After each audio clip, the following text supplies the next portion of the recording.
Hi all. This is going to be a lecture series about numerical in algebra. So in this lecture series, we will see the concept called conditioning and condition numbers. So numerical in algebra targets to devise an algorithm that used to solve given problems. So there are two important things in solving the given problem through the algorithm devised in the numerical in algebra. One is the conditioning of the problem. The another is the stability of the algorithms. So what is meant by conditioning and what is meant by stability? So what is meant by a problem? A problem is something like kind of an operator or a transformation or a functions from a given input to the uh, computed output. So it's a mapping between an m-dimensional input space to an n-dimensional output space, a normed vector space. So how do this problem behave at a given input point? More precisely, there is if there is a small changes with respect to x, how there will be a changes with respect to the output of the f for that given input x. So this is going to define how the behavior of the problem. If there is a small changes in the input x, if there is if it is resultant in a corresponding a small changes in the output of the f, then the problem is well conditions. In the other way, if there is a small changes in the input f and if there is a large changes in the output of the f, then the problem is termed to be as an ill conditions. So what is small and large, it will be depends upon the problem specific, like a normed vector space.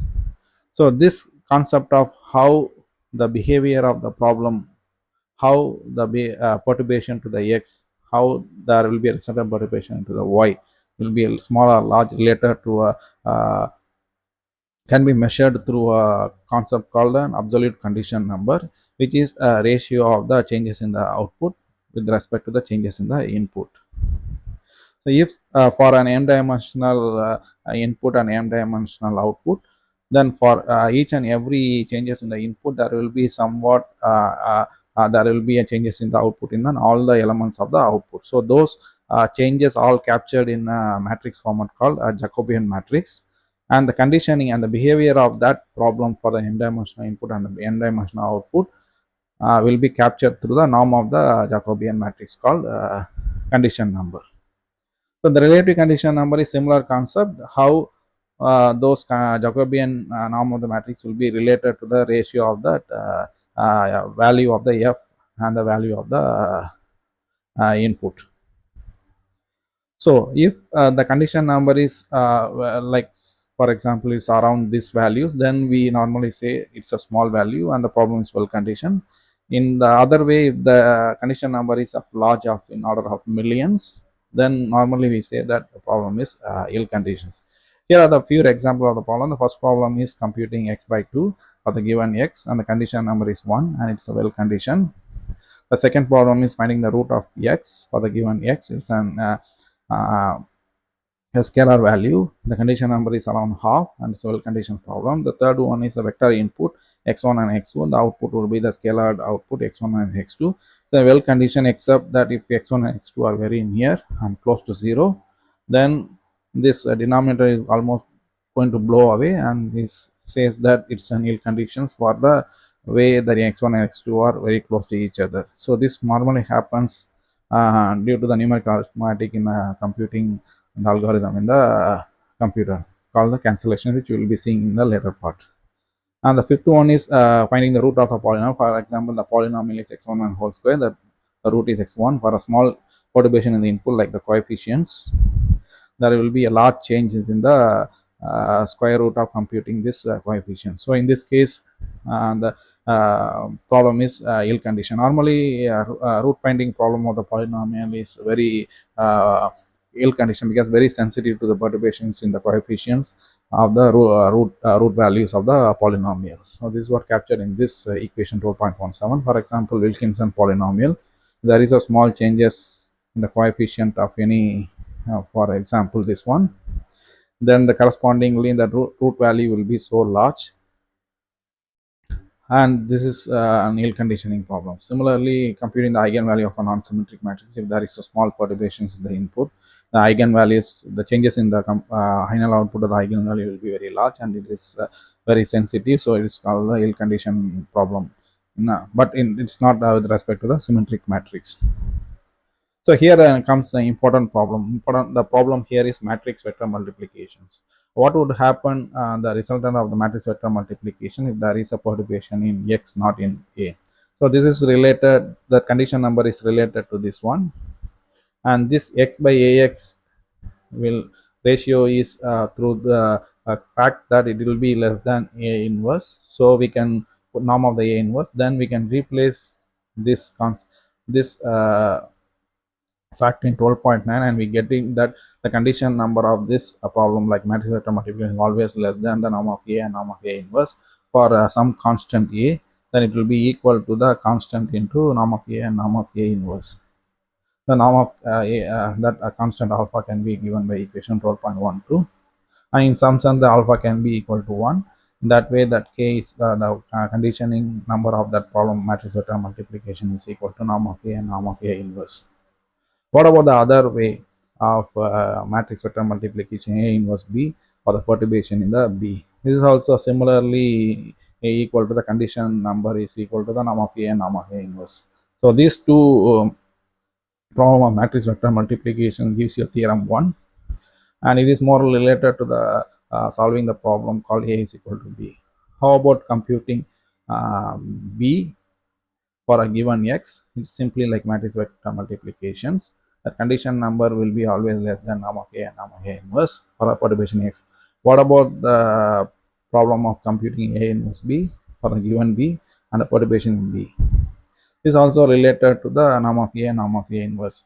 In some sense, there will be an equality comes.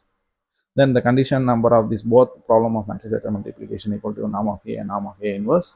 We know that norm of A and norm of A inverse are related to the singular values of the matrix A.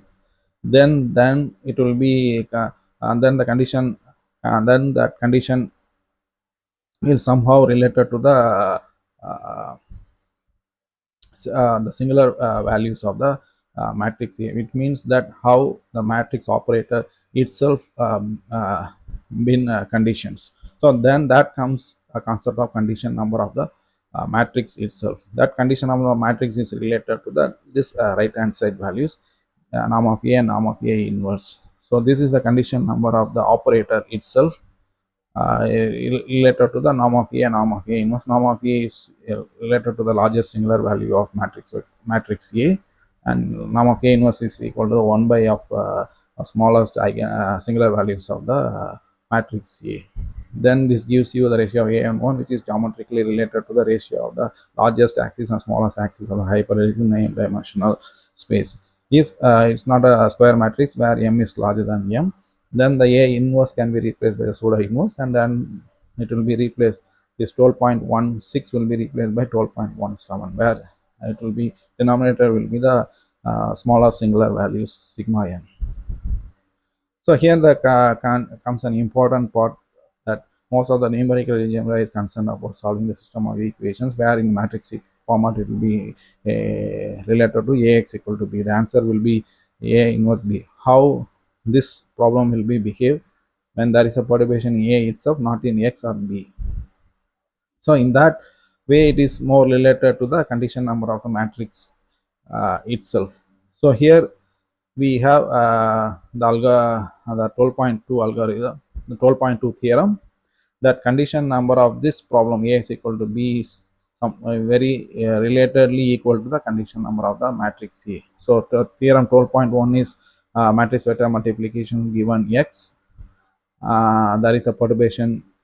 Try to compute B for the perturbation in X, and try to compute X for the perturbation in B, A inverse B. And the third 12.2 itself is solving the matrix equations A is equal to B, and the perturbation in A is all a fundamentally important concept in numerical algebra, and they are more related to the condition number of the matrix operator itself.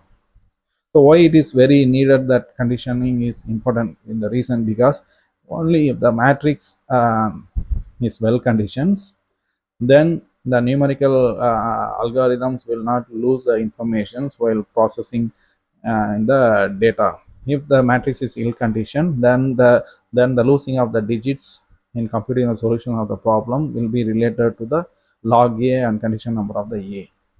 So when the condition number of the a is very large, we are prone to lose so many digits. And if it is an iterative algorithm having a more number of steps, then every step we will be losing the information, and the problem will getting a divergence, and the solutions will be very inaccurate to the true solutions. So hopefully we'll see about what is floating point arithmetic and stability in the algorithm in the next lectures. Thank you.